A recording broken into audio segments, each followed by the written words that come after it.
Coming to you.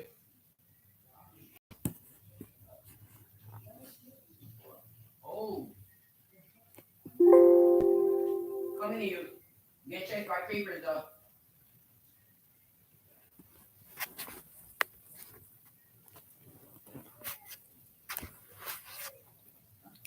Welcome to my YouTube channel. I am your host, Save Our Children TV. Back at it for a brand new video. My name is Charles. If you're new to this channel, please make sure you like, comment, and subscribe. Turn your post notifications on so you'll be notified every single time I drop a brand new video. Now understand that I usually go live on this channel Mondays and Thursdays. I recorded the video and laptop died. So fortunately I'm gonna be dropping the video now, and it's going to be a mashup video. I got 6 stories for you guys for Monday and then 6 for Thursday that I missed. And I got one bonus story for you guys today. And if there's any parents out there who have teen children, I urge you to watch my video. I urge you to take notice. We're going to talk a lot about teen crimes and why it's important to have to be in your children's lives, and why it's important to parent your children the correct way, not the wrong way, and not out of guilt, because bad things can happen. And let's get straight into the video. I want to shout out Charlamagne the God, DJ on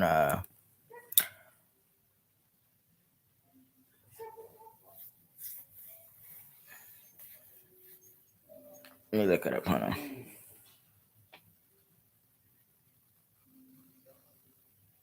Coming.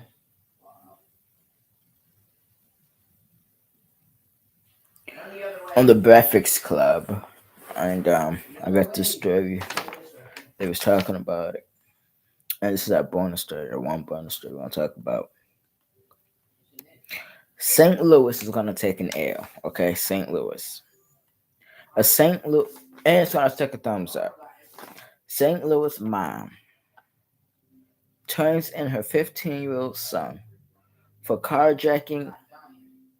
Oh yeah, ready for this? The pastor carjacking a pastor. It gets worse and worse. You know, it's. Let's talk about it. Coming.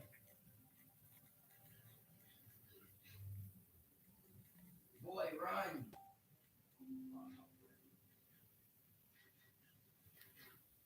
Over here. Why are you looking up? Sorry for the misinterruption. The child age. She's not 15. He's 13. 13 years old. 13. Sorry, I meant to say 13.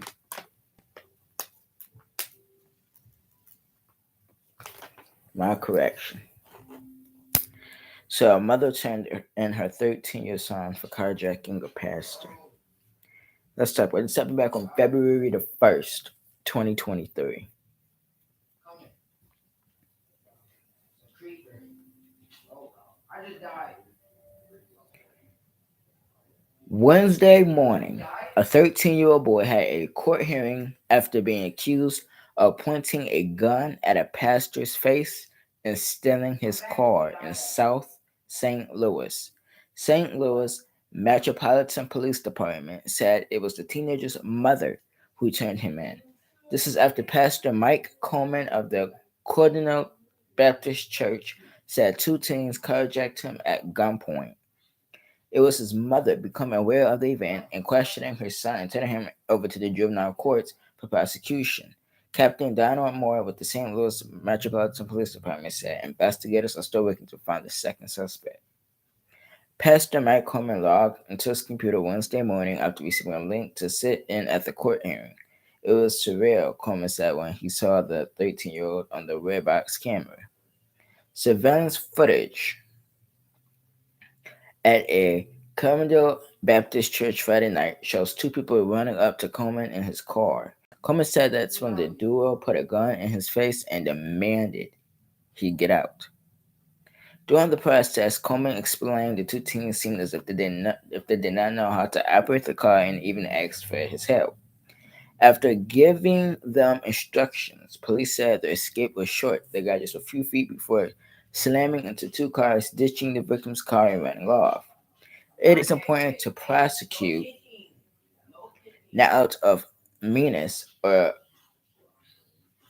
ugliness, but turning a life around, Coleman said. Pastor Coleman said he was called to speak up during the hearing on Wednesday. I told him I am praying for these kids, he said. He also said that these teens' family was there, saying that they were concerned for the boy. While Coleman seeks forgiveness, he said he also believes in accountability. I can move forward looking that this can stop someone else from doing this and hope the individuals who made a mistake. I just want someone to know what they did was so horrific that they won't do it again. Coleman told Five on your side. For now, the teen will stay in custody, and Coleman said he has faith on the path forward. I'm blessed, and it's actually made me a little more positive because I'm spared and able to serve. This goes so much further than one night in a parking lot. We have an opportunity for the ripples of this and the change, the tide to really help our community, Coleman noted. There will be another hearing for the teen on February 14th, which is Valentine's Day. As far as crimes related to juveniles, St. Louis Police took Five on your side. They have a task force investigating carjackings by juveniles, and they're working with the city's violence prevention department to find more solutions. As of the month of January, police report there were 14 reported carjackings in the city.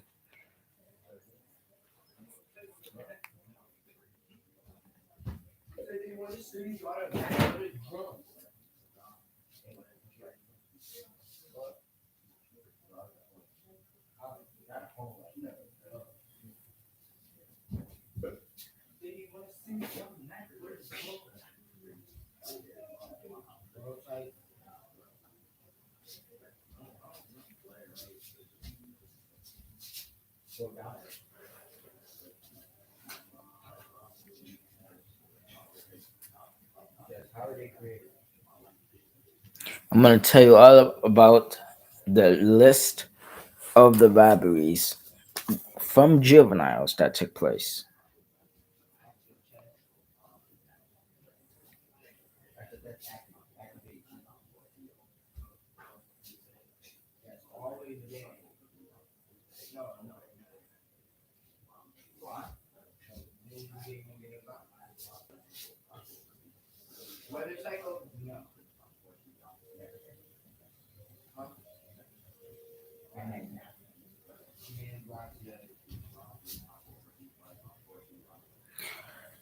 One one 2023 New Year's Day. 1/7/2023.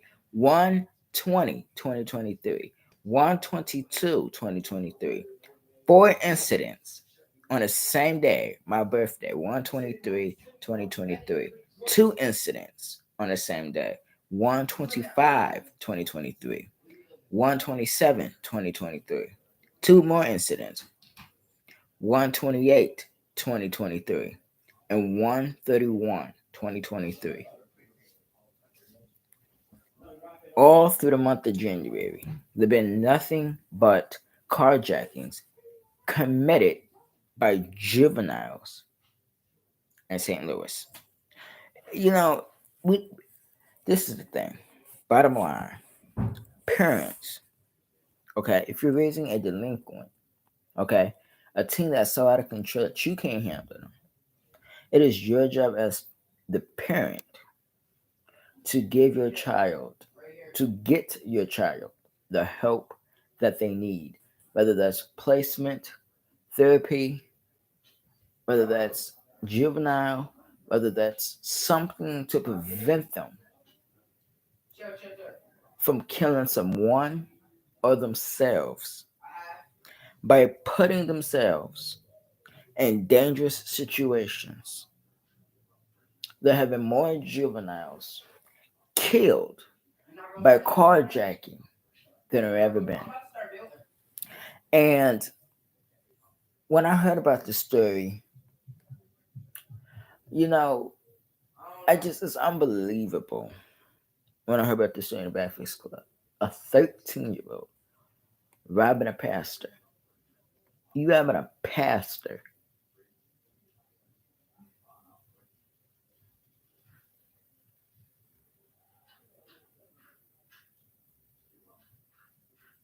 that's a sin.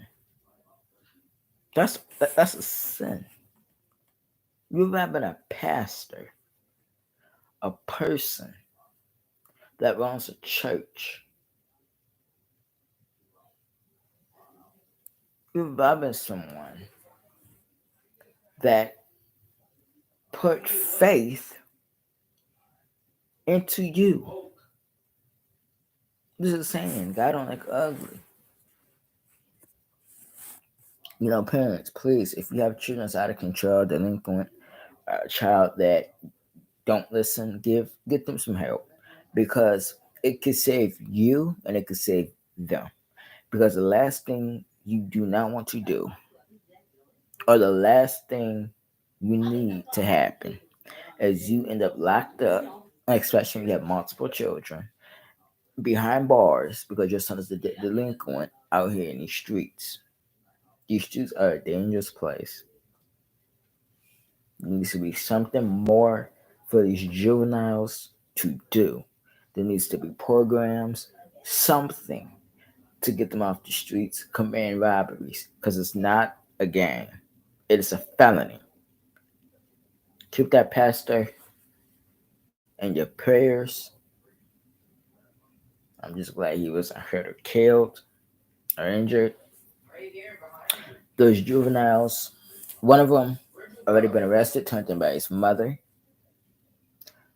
which is a great thing because you're setting the record straight that you don't take that from your child. We need more parents out here to do the same thing as you doing, man. To turn in your child because your child needs the help. Thank you guys so much for watching that particular bonus story. We're gonna move on to our top 6 stories for Monday, the 6th. Let's get straight into it. Our first story takes us to Florida.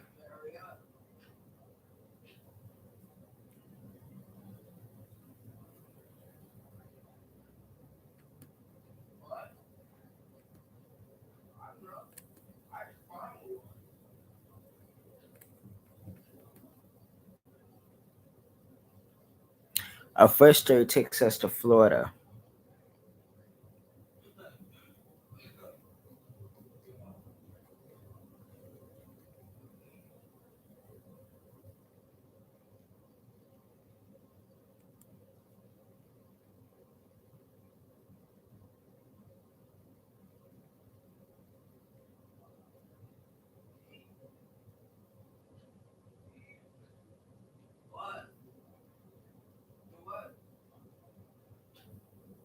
This happened 5 days ago. A teen is shot and killed at a fair in Florida. Let's talk about it. A teen is shot and killed at the DeSoto County Fair in Florida. I'm on Fox 35 Orlando. It's out of Arcadia, Florida. So Arcadia, Florida, Texas. A teenager was fatally shot at a county fair in a rural part of Florida known for its annual rodeos, authorities said Sunday.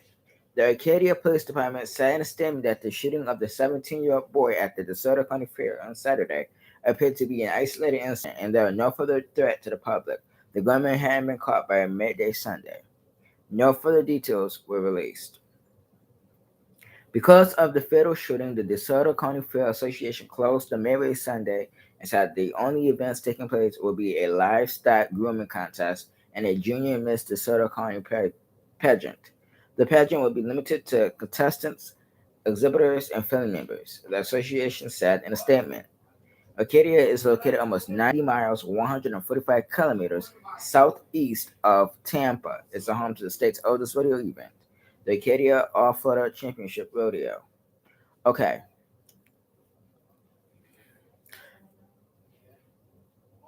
who shoots at a fair? And why would you be shooting at a county fair? I just don't understand it. So many people, anybody could have got struck by the bullet.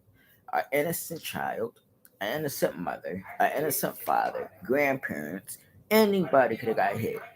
A fair worker, anybody. You know, I just don't understand why. And then you think that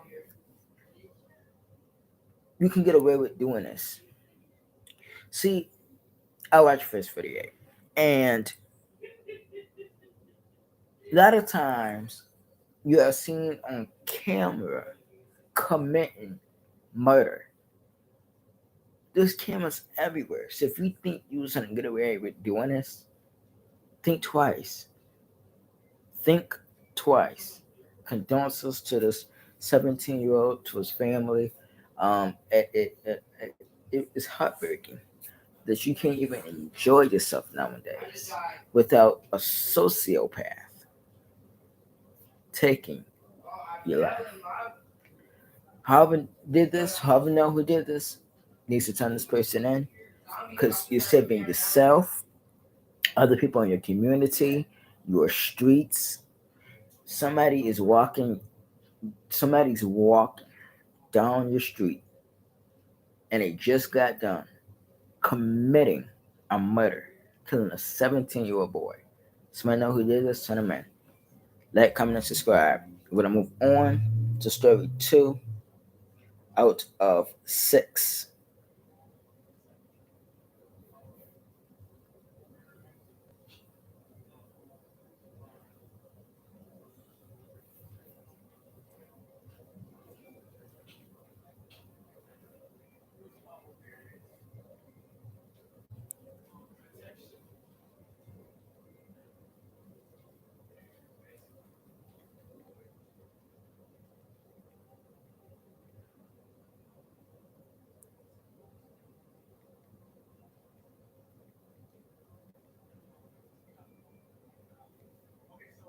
Ephrata, Georgia, 4 days ago. A 15-year girl with special needs reported missing in Alpharetta. This is out of Georgia. Let's talk about it.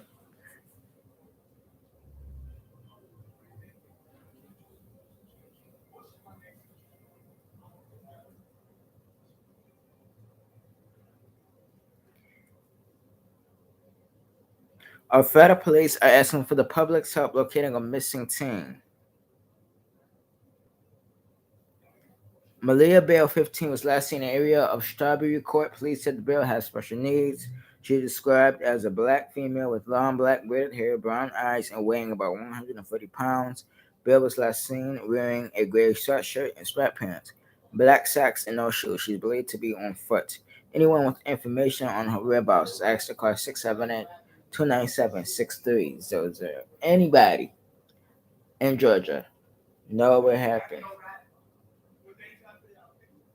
to Malia Bell, age 15? I urge you to call Atlanta PD. Thank you so much for watching that particular story. Let's keep on our thoughts and prayers, and hopefully the authorities can find her safe and sound. Story 3 out of 6.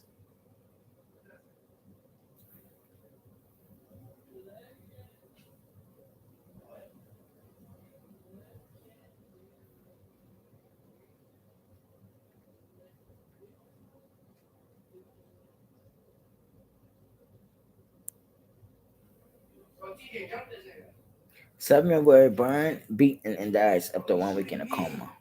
I'm going to say this about that particular topic. You know, who does that to children? You know what I'm saying? You get angry, upset, frustrated, that's one thing. But to use violence, not just any violence, To use brutal violence to a child is a felony. And if anybody have that type of mentality where you're going to cause great bodily harm upon a child, you should be doing life imprisonment. That goes for a female, that goes for a male, that goes for teens, that goes for anybody. You commit the crime, you need to do the time. Condolences go out to the 7-year old boy and his family. I just don't understand how this happened. Gotta be careful who you let around your children. Background checks. Story 4 out of 6.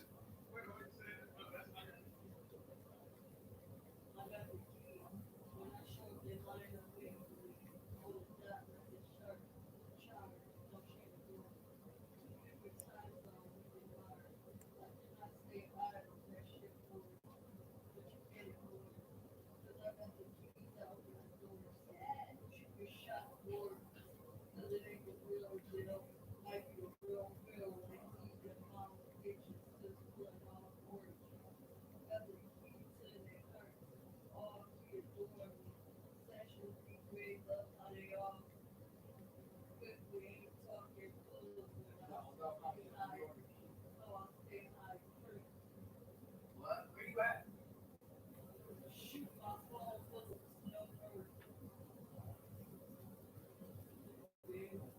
Oh,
Let's see.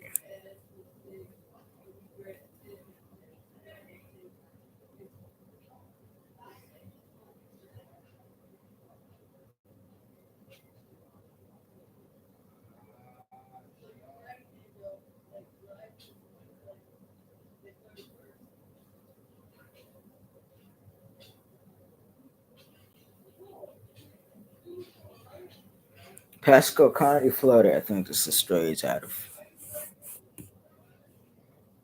DJ died. Where you at?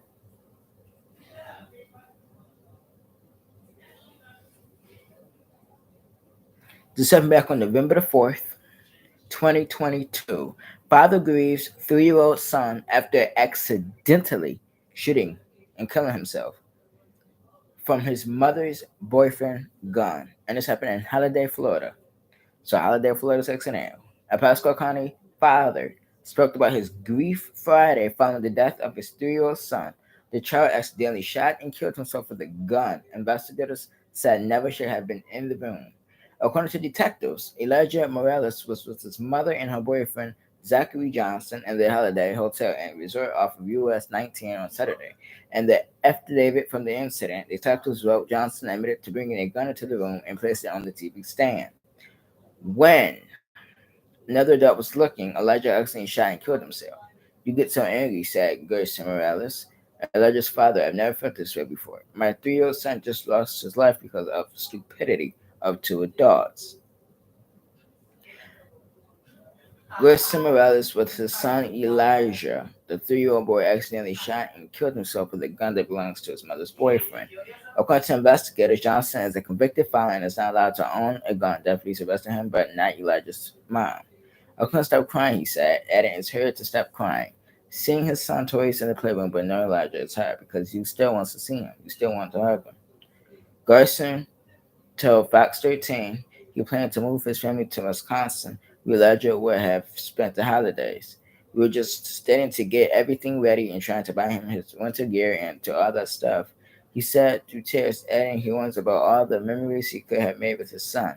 I always think I'm going to teach him how to drive a truck and be great. I'll never have that opportunity.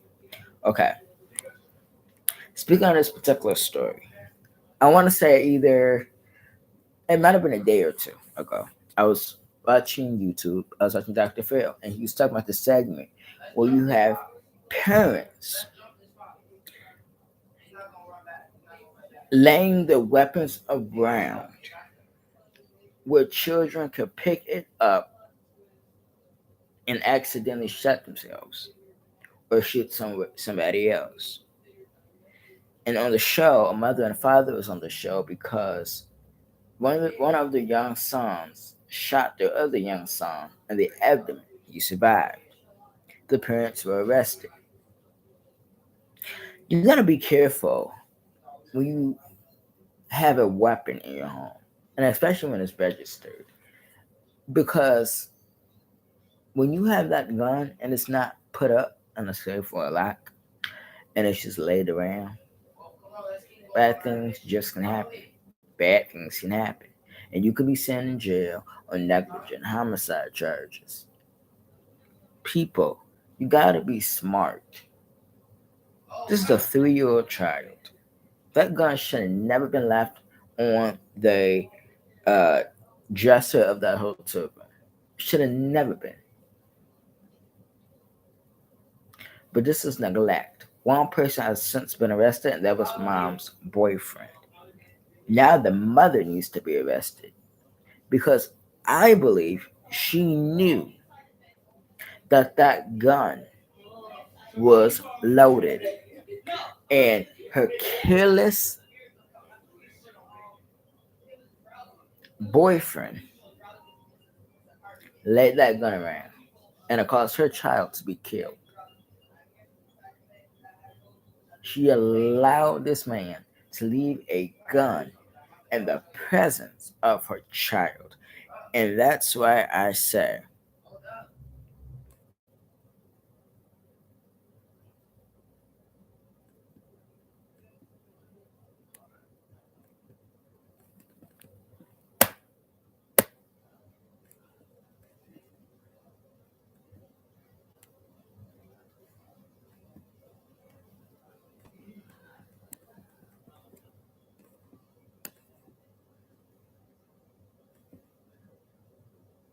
and as I say, some people don't need children. Bottom line. Keep this to you and your thoughts and prayers, family, thoughts and prayers. This mother needs to be arrested, and that's the bottom line. Story 5 out of 6, remembering medicine, period. Let's talk about it.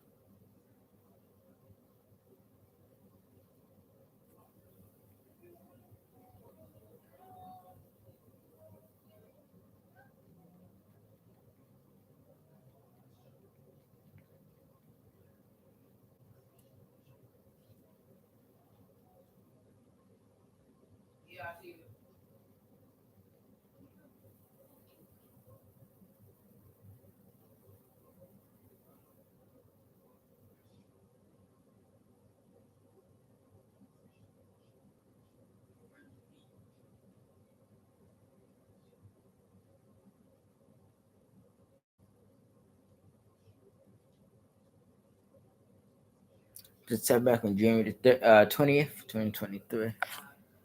Hold on.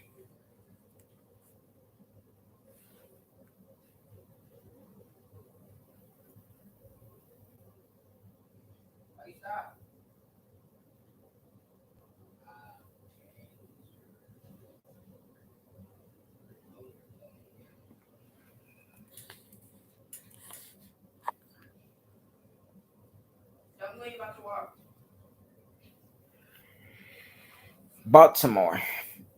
Remembering medicine, period. The young girl who received a heart transplant in 2014.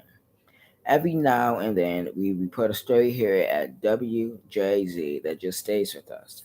That was the case 8 years ago when we told you about the little Madison Perry, whose life was saved by a heart transplant that WJZ cameras witnessed firsthand in the operating room with her.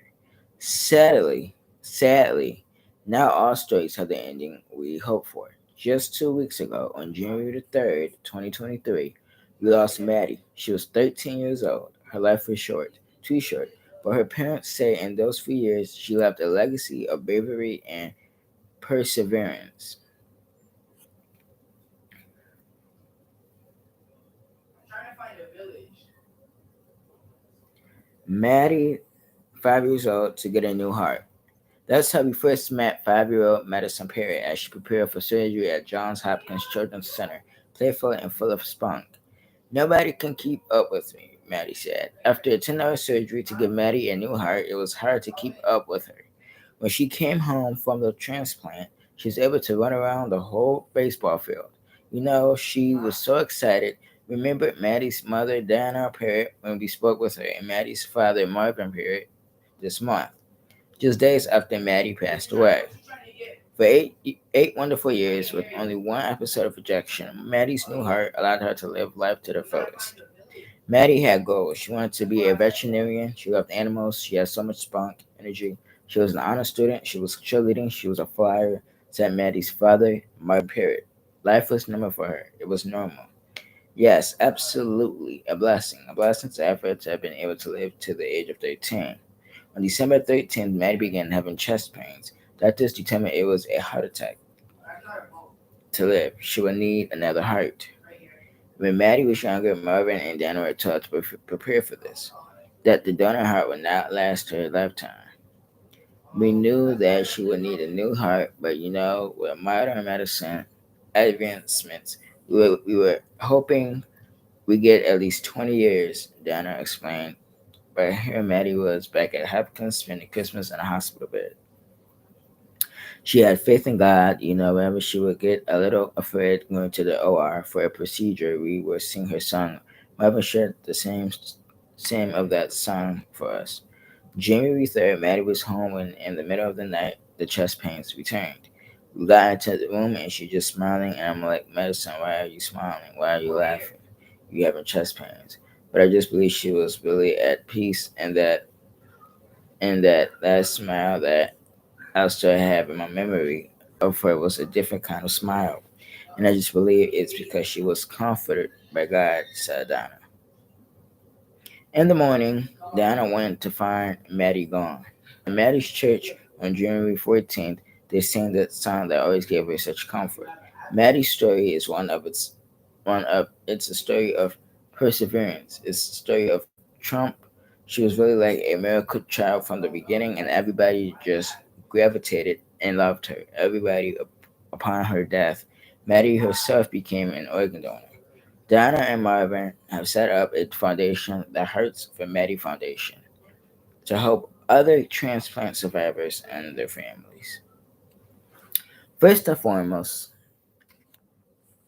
before I before I give my thoughts about this, number one, I want to give my deepest condolences to um, the family of Maddie, the parents, um, the whole entire family. Secondly, um, I want to say rest in peace to Maddie. Number three, I want to say is the reason I chose to do this story is because me personally, I want to spread awareness and I always want to give thanks to parents who always love on their children, always have faith in their children. And, you know, the family I know is probably still taking it hard because, again, it's not easy losing a child. And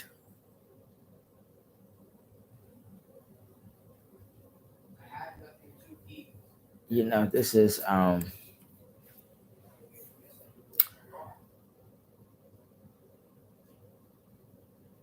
just a beautiful story, and I wanted to share it on my channel.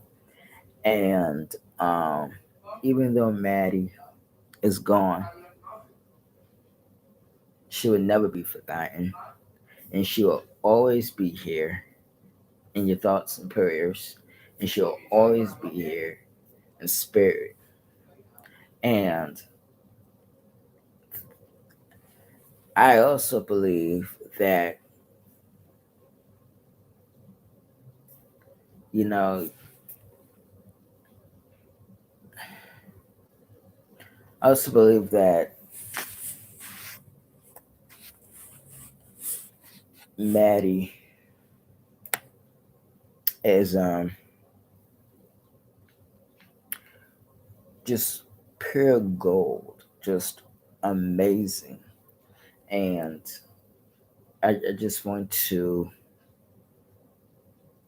thank the family for setting up a foundation in her name, in her honor. And I know that each and every day she is smiling down at her family and thanking them for what they have done and what they have gave her, and just thanking them for the amazing 13 years she got to spend with her beautiful family.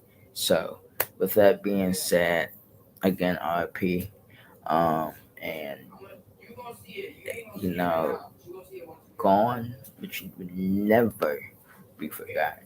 You will always be a light to this earth. You will always be remembered. And I love to do these type of stories. It makes me feel good inside to do these stories, and I'm trying to do more of these positive um, stories. And thank you guys so much for watching this particular story. Um, a sixth and last story is about Kyle Thomas from Ohio, the Amber Alert, the twin that was kidnapped, where he died, and now it's a investigation going on, and there's a speculation going around that it could have been his mother or father or somebody in the family who did this. I hope that whoever did this is prosecuted to the fullest extent of the law. We gotta stop killing our kids. We gotta stop being a burden on our children. Start loving and caring your children. Bottom line. So that was a sixth story, a last story for from Monday. Now we're on Thursday. We're gonna skip to Thursday, which was yesterday, 2/9/23. A man is arrested. Okay, and another one is also being sought in the killing of a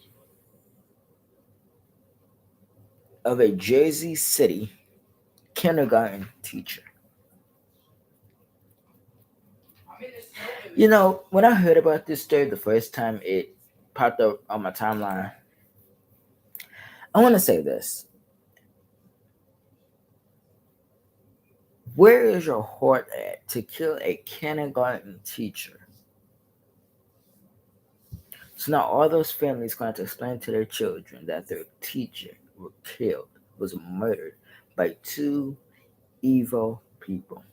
Like us to, I chose to do this story because of the children who are probably suffering, grieving, going through something that's very traumatic, losing their teacher.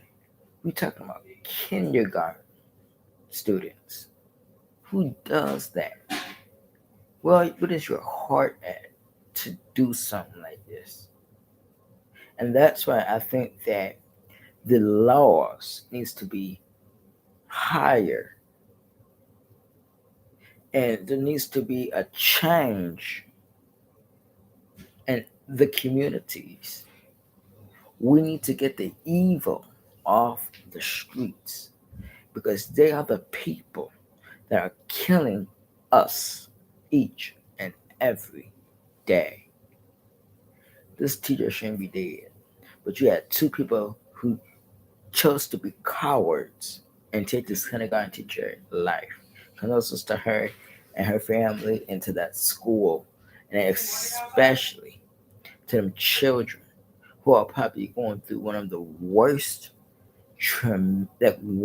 days ever, coping with the senseless tragedy that was brought upon the teacher. Couldn't imagine. Couldn't imagine. Like, comment, subscribe. We'll move on to story 2 from 6.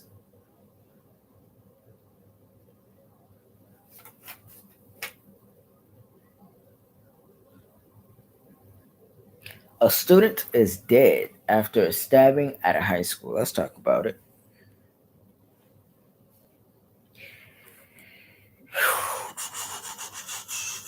You will not believe who was arrested.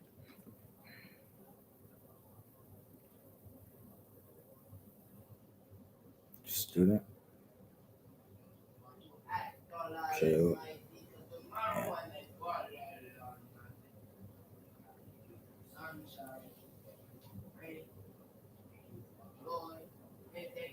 I'm on CBS News. This story happened out of St. Paul, Minnesota. St. Paul takes an L. You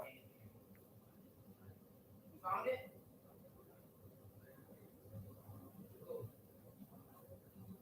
You don't know what you do?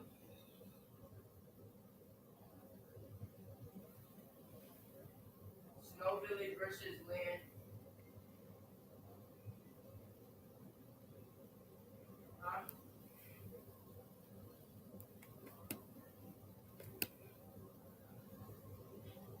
15-year-old student is killed in a stabbing at a high school in St. Paul, Minnesota.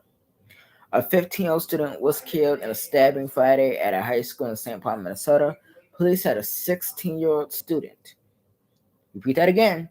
A 16-year-old student was arrested on suspicion of carrying out the attack. Jonah Kaplan of CBS Minneapolis station reported.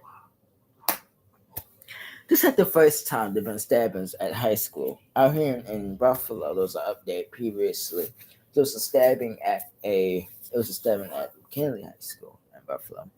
And a student was stabbed in his chest. And he survived. A security guard was shot in his leg. He survived. Do you? You know, just thank God, nobody was killed that day. And with so many of school shootings, stabbings going on, there needs to be more high security at these schools. There needs to be more checks. When I talk about checks, there needs to be pocket checks, book bag, coats, sweater, hats, inside the pants. Check everywhere because you are saving lives. You don't know who's bringing what on the school campus. It's dangerous. And now there's a family that is grieving over the loss of the 15-year-old child and a 16-year-old is facing a murder charge. Over what? An argument? A disagreement? Now you expelled from school, locked up, damn near gonna go to prison at a young age, by the age of 18, because you wanted to be super safe or you wanted to be seen but not heard. And this is the thing. Parents, talk to your children. Talk to your children friends. Know who your children are associating themselves around. Because it could be you that get that phone call from the school or from the police department saying that your child is dead behind nothing or your child committed a murder. because of an argument. Please talk to your children. Please. Again, condolences to this 15-year-old who's killed. 16-year-old, he's going to need a lot of help. He's going to need some prison time. To the 16-year-old family, the mother and father, the 16-year-old who was arrested. I hope you're glad now. I hope your parenting worked out for you because now your child is sitting in jail. And if you told or if you talked to your child about his anger, about his attitude, he wouldn't be sent to jail today. But he chose, right? He chose to kill a child. He killed a child. He killed a 15-year-old child. And he's 16. It makes it worse. Your child killing another child. Say it. What? Say it. What world are we living in? Like, comment, subscribe. Next, well, story 3 out of 6. I'm gonna look it up and then we're gonna talk about it. This one got me. It got me angry. Big time.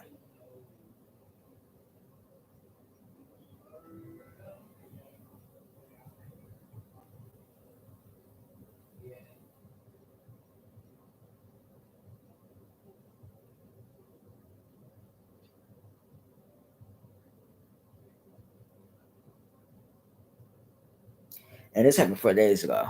And I want to shout out a student from this school who spoke up and told her mother what have happened. So I'm gonna shout her out. Hudson Valley, New York school served racist lunch to students. And this happened during Black History Month. Let's see. Last week on February the 1st, the first day of Black History Month, students at Nyack Middle School was served fried chicken and waffles with watermelon for dessert. I want to give them the benefit of the doubt and think they were just that stupid. But in this day and age, everyone knows that's racist. They're right. There is no excuse. One person wrote on Facebook after learning about the lunch. School officials said the meal was inexcusably insensitive. The offering of chicken and waffles as an entry with watermelon as a dessert on the first day of Black History Month was inexcusable, insensitive, and reflected a lack of understanding of our district's vision to address racial bias, Principal David Johnson said. Nyack Middle School served approximately 660 students in grades 6 through 8, according to the school's website. The school was supposed to serve Philly cheesesteak, broccoli, and fresh fruit on February the 1st. Yesterday's lunch menu said it consisted of Philly cheesesteak, broccoli, and fresh fruit. I am disappointed that Aramark was served items that differed from the published monthly menu, especially items that reinforce negative stereotypes concerning the African American community, Johnson added. It is unclear what the menu was changed just minutes